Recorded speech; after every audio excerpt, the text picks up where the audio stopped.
Yes, I see what you mean, Coach. I must admit his behavior has been a bit strange lately. Thank you for coming here tonight to bring that to my attention. You wanted to see me, Vince? Yes, thank you for coming to see me. I wanted to take this chance to compliment you on your hard work so far this year and to let you know that it has not gone unnoticed. The matches you've competed in over the last few months have helped to determine your entry number into one of the greatest matches in sports entertainment, the Royal Rumble. As you know, the Rumble takes place in 2 weeks, and tonight's match is your last chance to improve your entry number. And it must be your lucky day, because Mr. McMahon, in his infinite wisdom, has come up with a typically brilliant plan to give you a choice of matches. You see, if you're fairly happy with your current number, you can compete in an Iron Man match tonight. When it's over, your opponent's number of pinfalls or submissions will be subtracted from yours. The resulting number will be added to your current entry number. So, if you score 3 points and your opponent scores 1, your entry number improves by 2. But if it's the other way around, your number falls by 2. Or if you prefer to take a big risk for a big reward, you can compete tonight in a triple threat match against the number 1 and number 30 entrants. Win that match, and you'll get to enter the Royal Rumble last at number 30, which gives you a huge advantage. If you lose the triple threat, however, you'll enter at number 1 and have to face 29 other superstars in order to win. I love it. That's sheer genius, Mr. McMahon. Take it under advisement for a minute. Let me know which match you want to compete in tonight. Keep in mind that the higher your entry number, the later you enter the Royal Rumble, and the better your chances. Hey everyone, welcome back with Bean, a little bit of that O and a tiny bit of that Mac sauce. Today we're continuing our playthrough of WWE Smackdown vs. Raw 2006. As you hear, we have a tempting offer. This time I'm going to go with a triple threat match, so that way I can hopefully get the, not necessarily guaranteed number 3, but I mean, come on. You know I'm going to win here. And I love the fact that they had Paul London as poor number 1 here. I think he was a little underrated, to be honest. Especially when he started to do his tag team with, Brian Kendrick. I thought that was a pretty entertaining team. The Hooligans, as I think they were called at various points. They definitely had one of the more interesting attires I've ever seen in wrestling in general. It's just weird. I've never seen anything like that. But they had some pretty cool, colors and stuff like that they went with, and they had some pretty decent matches when they were the tag team champions on SmackDown. But I mean,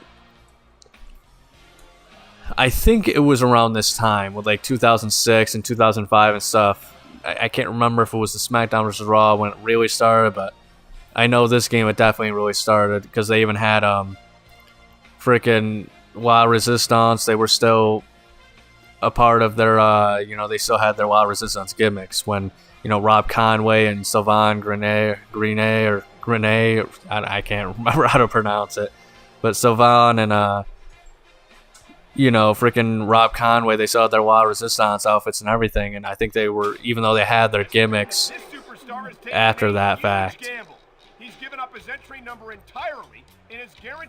So I don't know. I think like they did that out of desperation just to have some sort of form of tag team in this game because of the Raw Tag Team Champions starting off in this stuff, and they just had like a really big issue with keeping tag teams in these in the series up until I think like maybe like SmackDown vs. Raw 2009 maybe. Because like I mean like if you think about that time period, I mean there were a lot of teams, not necessarily good ones, but I mean around this time they had I think it was, I can't remember this time exactly, but like, in 2006, 7, and 8 and stuff like that, they'd have Crime Time, they'd have Landscape and Trevor Murdoch, freaking Paul London and Brian Kendrick, they had William Regal and, I'm drawing a blank on his name again, but it was an old-time wrestler that worked with them. Paul Burchill and William Regal were also team. I feel like there was just a period of time in which William Regal was just assigned to be in tag teams. Dave Taylor, maybe? I can't remember if that was William Regal's freaking tag partner or not, because it was pretty short-lived from what I remember. Carlito and Chris Masters weren't really acknowledged as much of a team, but they weren't a team for that long either. The Highlanders, stuff like that. So the tag division was pretty much in shambles at this point, and it's really sad considering, I mean, they definitely had so many stars and stuff like that at the time. And you know, they say, like, I think Triple H went on record saying, yeah, we're more worried about building our singles division first, then tag team and stuff like that. And I get it, but I mean, if you have good tag teams, you know, it has to suck to be like a great tag team, but like you're in the wrong era essentially. You know, there's not other good tag teams, or you know, once again, they're just focusing on singles competition at that time.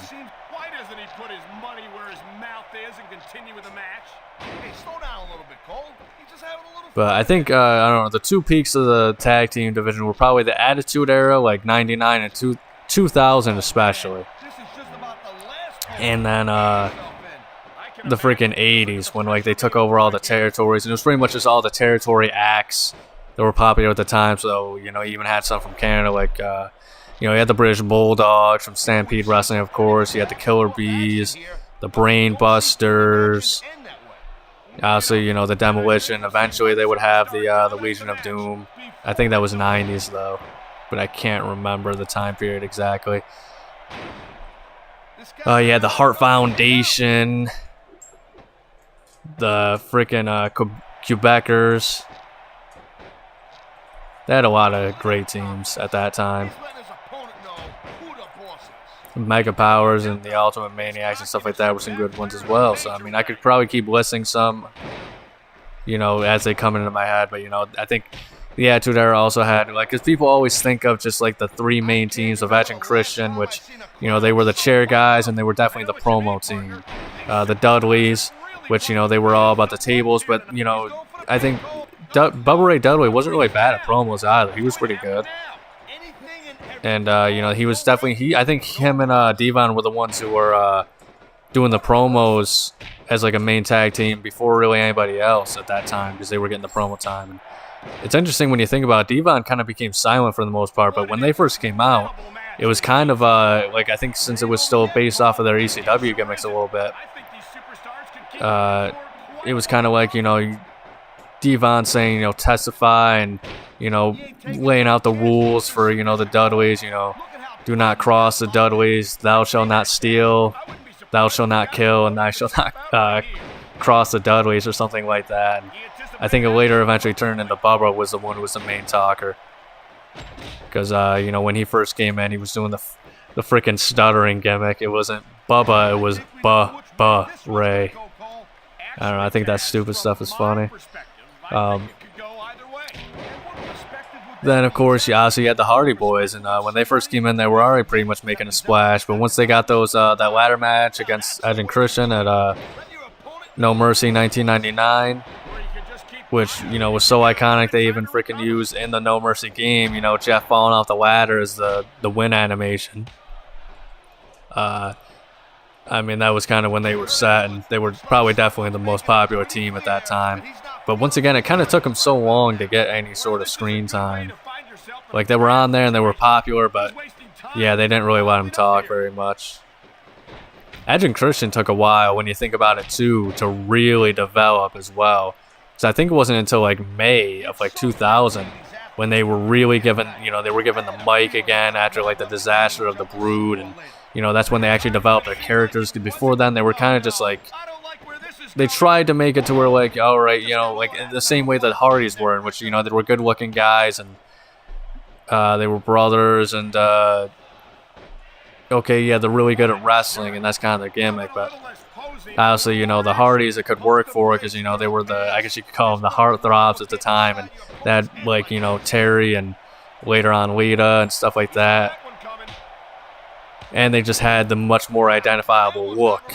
But yeah, it wasn't until, you know, I don't think the Edge and Christian became heels until later on, and they just didn't know what to do with them for the longest time. They were still pretty popular. Like, I think, you know, like when Edge came into the Royal Rumble 2000, despite not really doing much, he got a pretty at that point, you know, storyline-wise. He still got a pretty massive pop when he came out. And then, I don't know, I think people, those are the big three that people talk about in the Attitude Era, but I think people always sell short the other tag teams, you know. Kai and Ty were pretty funny. APA, I thought, were pretty great. You know, the badass brawlers, and, you know, they definitely offered something different to the presentation as well. Like, you know, they really, I think what made them so great was they were really, they laid stuff in, and they were the badass brawlers and stuff like that, you know. As well as, you know, they had some pretty funny segments as well with, you know, people going through the door and having to knock on the door they set up and playing poker and all that other stupid stuff. I love the stuff they did with Crash Holly. Then, you know, they also had a lot of people hate Right to Censor. I thought Right to Censor, I don't think it's like one of the greatest tag teams or anything like that, but I think people are like, because the idea, yeah, it was petty, you know, make something to mock the Parents Television Council, not the console, but, you know, the Parent Television Council. Jeez, I cannot talk. But anyway, they made one to make fun of them, essentially because they were taking down big gimmicks like, you know, The Godfather and Val Venus. So, you know, why not, if you're going to do that and they're not appearing on TV anyway because of Smackdown and it's on, you know, network TV or maybe it was cable TV. I forget which one. Like I think Raw was on like cable and I think UPN was on like network, or maybe it was vice versa. But Smackdown made it to where, like, you know, you had more audience available, and, you know, that's kind of where the issues really started to come in the Attitude Era, where they were trying to crack things down on, you know, like the crazier gimmicks and stuff like that. And, you know, I think it was brilliant that they had a gimmick. You know, not only did it actually give, you know, two guys who weren't really doing much, you know, like Bull Buchanan's storyline with the Boss Man, I mean, his tag team kind of ended at that point. And then you have Steven Richards' return. So it gives them something to do, as well as the fact that they were so good at it. And the fact that, let's not forget, I mean, like, the main reason I think it was created wasn't even really that. It was so they could have an excuse as to why the Godfather and Val Venus characters disappeared from television. Which, Val Venus, you know, he already changed his gimmick at that point, but it still made sense. But, dang it, I thought I had him there. But yeah, I mean, like, people like say like they hate it because, you know, they changed, you know, they took the Godfather and Val Venus away and it was stupid and it was not necessary. But I mean, people who say that, like, I mean, you're just proving the gimmick right at that point, you know? That was what it was designed to do, and it was meant to, you know, get them to have like legitimate heat where everybody hated them. Even Jim Ross and freaking Jerry Lawler came together to hate them, and sometimes it was kind of cringy. I never really got the jokes of like Jim Ross always calling Steven Richards old White Sox, but, you know, it was funny. But and it did get annoying when it was like, you know, clear as day they were saying, oh, who are you to tell us how to, you know, what we can watch and this or that. And like once or twice if they did it, it wouldn't have been too bad, but then it kind of got really annoying, which once again, that is the point of the gimmick. So fair enough. Ivory was fantastic in the role as well. But I don't know, like, people say it was a stupid idea. No, it was, what better heels in the Attitude Era than the actual, you know, those guys. But I think a lot of times wrestling fans, it's kind of why, like, I think I mentioned in a previous episode a while ago about the Carlito controversy. I mean, it was stupid, and yeah, people getting upset about it is stupid, but I mean, like, in wrestling, you know, back in the day, they would have ran with that and said, yeah, you know, Carlito is an idiot and this or that, and it would have garnered real heat. But a lot of wrestling fans, they don't want to really, like, they have the idea, and it started in the Attitude Era, where, you know, all right, you know, the bad guys, they can't actually be bad, you know, they got to do the stereotypical stuff, like low blows and cheat, but in actuality, you know, we want to cheer these people, you know, they got to be cool, you know what, they actually do something that pisses me off and offends me, oh, that's cheap heat, that's not allowed, that's, you know, oh man, you know, like, saying something slightly offensive, geez, WWE, you know, they're publicly traded, they got to deal with this now. I don't know, that kind of irritates me, well, it's something that kind of bothers me about modern wrestling, but hey, whatever. Ooh, DQ. But I think that's kind of what made him so brilliant, to be honest. Just to finish my point on right to censor. And there were a few other tag teams. Too Cool. I love Too Cool, and people forget how popular they were. But this looks like the end of the match, so that's going to be the end of my tag team ramble here, guys.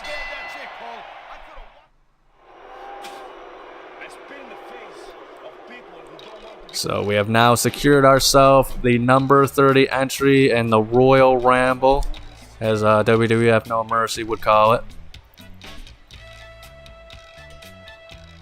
And I don't know, I'll be honest, like when it comes to the Royal Rumble match, like this game kind of did it the worst.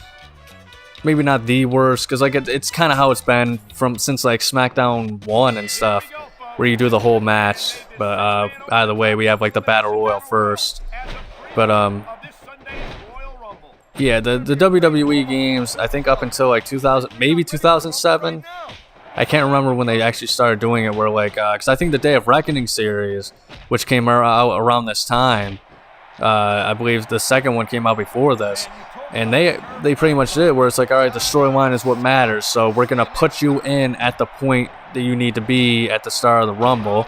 So, you know, let's say you're 30, you know, you're going to come in, you know, the match is going to start with like 26 entrants, you know, eliminated or something like that, just like as an example. But this was still the time where you had to watch the entirety of the frickin' Royal Rumble, and yeah, I'm not going to subject you guys to that. And like, I can't imagine,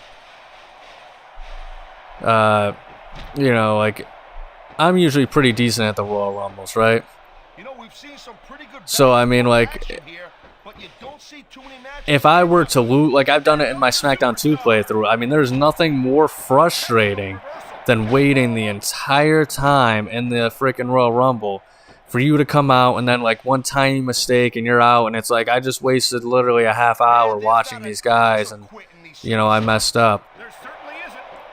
And that's happened to me in I think Here Comes the Pain too. I didn't win the Royal Rumble, so but I don't know. We're gonna rectify that error at some point.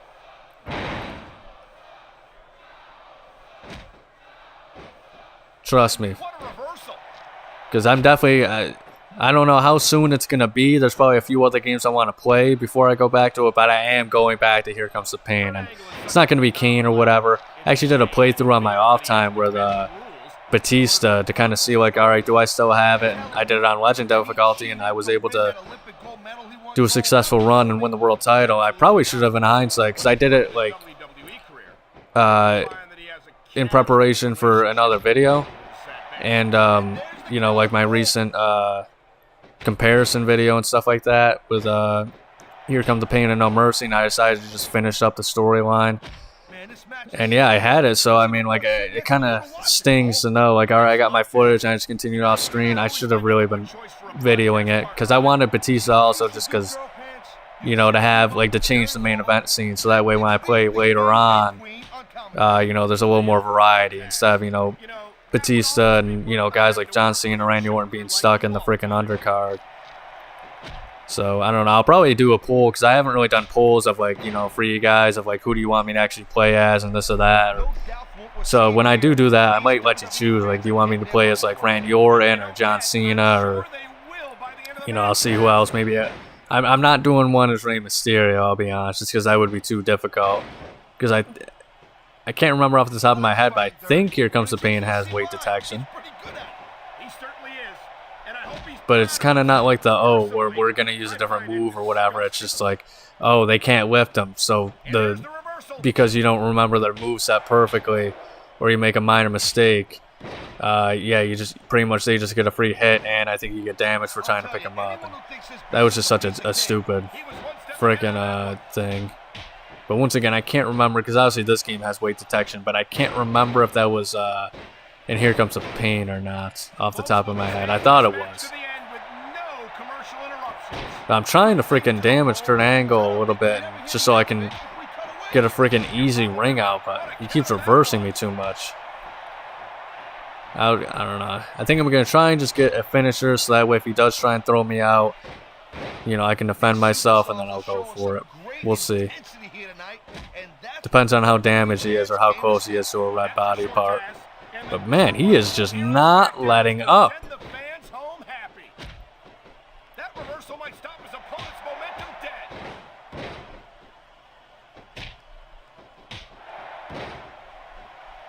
All right. These WWE fans just can't get enough of these superstars. All right, we almost got the finisher, folks. Things are coming together. He's got an orange head. Things are looking bright. Okay, well, if that's the case, Plus, I figured I'd give you guys a little bit of a longer match because, like I said, I'm not doing the whole Royal Rumble, and I am number 30, and oh, shit. there he goes, tossed out of the ring. Well, never mind then. He picked up a very hard-fought victory here tonight.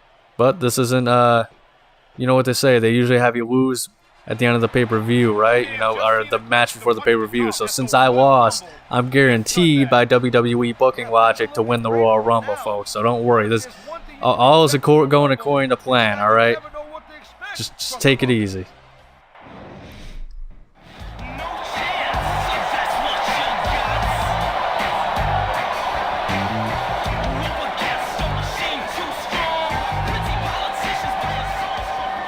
Ladies and gentlemen, as you know, earlier tonight we witnessed a classic bout for the WWE title. So before we begin the Royal Rumble match, allow me to formally introduce you to your new WWE Champion.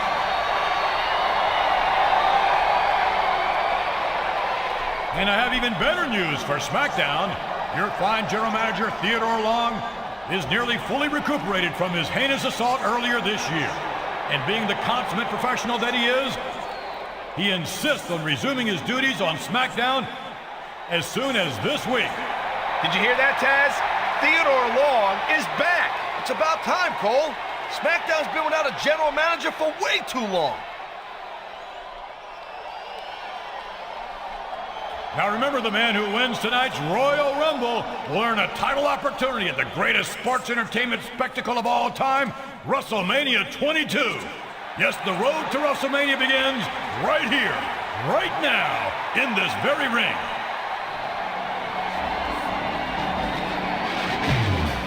No chance, that's what you got. All right, yep, here I am, folks. So just kind of edited so we got to the point here where we're at the Rumble and stuff like that. And I am number 30, so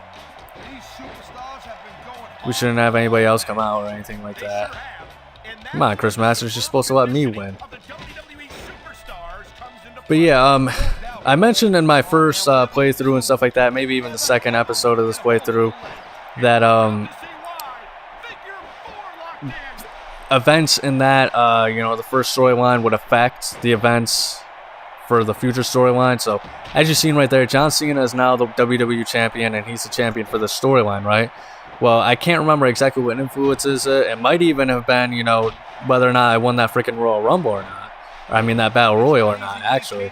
But now that John Cena is the champion, that is like essentially his WWE Championship storyline. Whereas, why I think it's influenced by the original storyline with, you know, RVD and John Cena is because, for the most part, I usually always had RVD as the WWE champion, and that's his storyline is what starts the ECW Invasion storyline.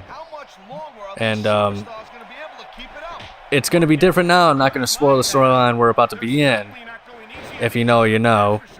But I will say, in the RVD storyline, that's kind of like the face storyline. So, you know, it turns out that Chris Jericho was the one that ran over Teddy Long. And I think, I forget what his reason exactly he just said. Because it wasn't even for like a title shot or anything like that. I think he just said, yeah, he just felt like it. Or something like that. So he just wanted to kill a guy just for no reason, apparently. Or maybe it was for a title shot. But I think it was just, it was kind of like the Warriors where, like, you know, he comes out, says he did it, and he's like, why did I do it? No reason. I just like doing things like that. Yeah, I just think that's awesome. But we're going to get a finisher here so that way, you know, if we do get, you know, are about to get thrown out, we can just instantly get back in, because that was a travesty, folks.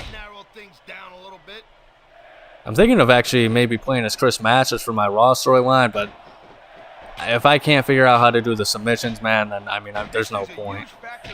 Which is too bad, because I actually love Chris Masters. as I'm sure a few of you know if you watch this channel enough. WWE superstars are some of the best conditioned athletes in the world. So, like I said, it might even be the determining factor of this storyline might even be, whether or not you're a face or a heel or whatever. And that's who the champion is for this. But the thing is, too, like, people say, like, if you play as a created wrestler, you're going to do, like, the storyline we're on now. But I don't think that's always the case. And somebody said that their wrestler was a clean superstar, and they got, the storyline we're on now. So I have no idea how that actually is determined. But if somebody does know in the comments, let me know. Because I even tried to look it up myself, what determines it. Because, I mean, even, like, I've played it, and I've gotten, the storyline we have now, and I'm a clean created wrestler, but times I know for a fact I played with a created wrestler and I've got the RVD storyline, so I don't think it has anything to really do with your alignment or, if you're playing as a particular character or anything like that.